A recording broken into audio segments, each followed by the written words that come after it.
Hello everyone, and welcome back to this series of short videos, this season of Lent, all on the theme of revival. I hope you're well today.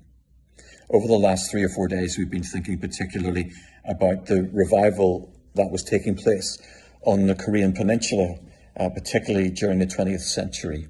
Yesterday, we paused for a moment to celebrate the report that was published yesterday by the Bible Society here in the UK. That had some really interesting and positive statistics about church going in the UK. If you missed that, we'd really encourage you to listen to yesterday's video. But today we're thinking about what's been taking place in South America, particularly during the 20th century, because there has been remarkable church growth in South America over the last 120 years. Now, there have been many reasons for that, but I want to focus on one particularly today, and that is the catalyst of the Pentecostal movement in South America. Pentecostalism, as we know it today, was born in 1906 during a revival that became known as the Azusa Street Revival in Los Angeles. And there were a number of things that marked that revival, famously the speaking in tongues, famously also the coming together of both black and white Christians in numbers for the very first time in the history of the American church. The one that I particularly want to focus on today is the fact that out of the Azusa Street Revival came a missionary movement and a church planting movement that not only spread throughout the United States, but globally as well. That reached into South America.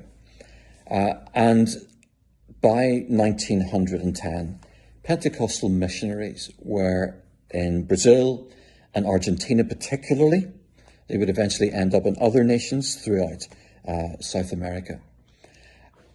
Peter Wagner, who is a bit of a church growth specialist, he plots the growth of the Protestant church, particularly in South America.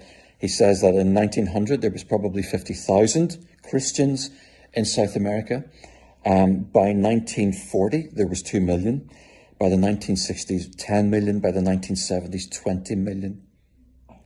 And that began to increase exponentially, and still does today.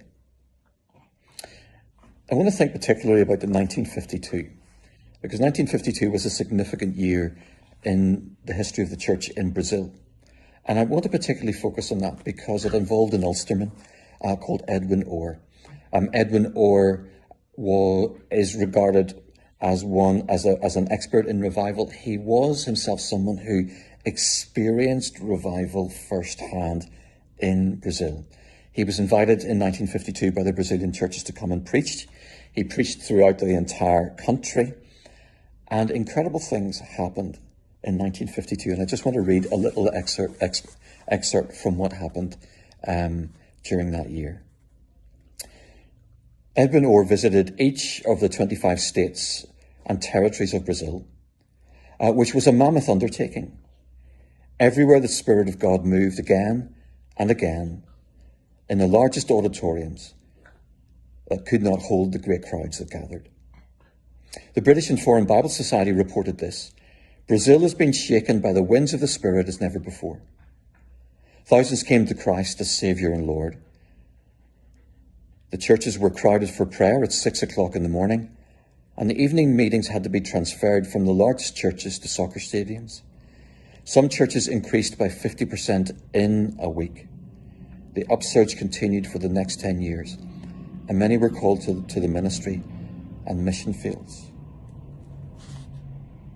Now, what about that? Led by an Ulsterman called Edwin Orr. Again, I just want to ask that question that we've been asking from time to time over the last 3 or 4 weeks. Why not here, Lord? And perhaps, as the Bible Society report is suggesting, perhaps there is a quiet revival, quietly and gradually making its way through the Christian church in the United Kingdom and Ireland. May it be so. See you tomorrow.